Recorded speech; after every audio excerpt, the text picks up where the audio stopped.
Lionel of Antwerp, 1st Duke of Clarence, jure, uxoris, 4th Earl of Ulster and 5th Baron of Connaught. KG was the third son, but the second son to survive infancy, of Edward III of England and Philippa of Hainaut. He was named for his birthplace, at Antwerp in the Duchy of Brabant. Prince Lionel was born of a Flemish mother and was a grandson of William I, Count of Hainaut. He grew to be nearly 7 feet in height and had an athletic build.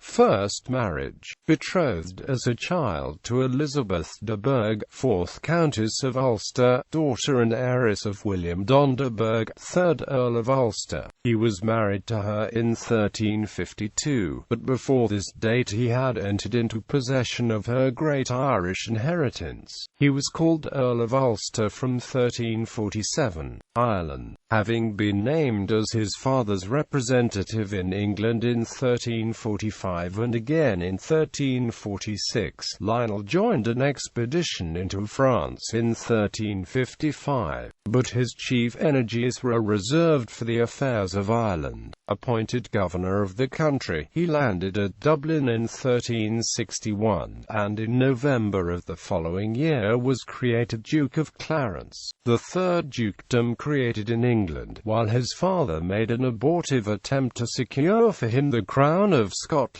His efforts to secure an effective authority over his Irish lands were only moderately successful. After holding a parliament at Kilkenny, which passed the celebrated Statute of Kilkenny in 1366, he dropped the task in disgust and returned to England.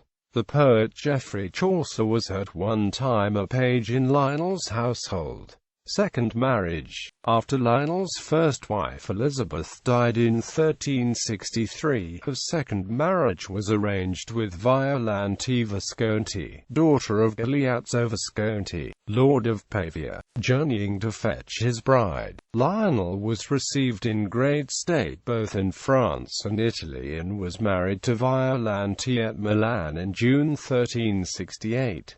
Some months were then spent in festivities, during which Lionel was taken ill at Alba, where he died on the 7th of October 1368. There was strong speculation at the time that he had been poisoned by his father-in-law, although this has never been proven. Lionel had only one child, Philippa, daughter of his first wife Elizabeth. In 1368 she married Edmund Mortimer, 3rd Earl of March, the granddaughter and eventual heir, and Mortimer married into the Yorkist branch of the English royal family and was the mother of Richard Plantagenet, 3rd Duke of York. The House of York based its claim to the English throne on this line of descent from Lionel, who was the eldest son of King Edward III, to establish a lasting bloodline. Lionel was the ancestor of Kings Edward IV, Edward V, Richard III and all later British monarchs beginning with Henry VIII. Ancestry, titles, styles, honours and arms. Lionel's arms were at some point those of the kingdom, differenced by a label argent of 5 points, with each point bearing a cross gules, thus presenting the flag of England's St. George's cross on each point. There are also suggestions, such as the above image, that at some point he bore a differentiating label argent of 3 points, each bearing a canton gules.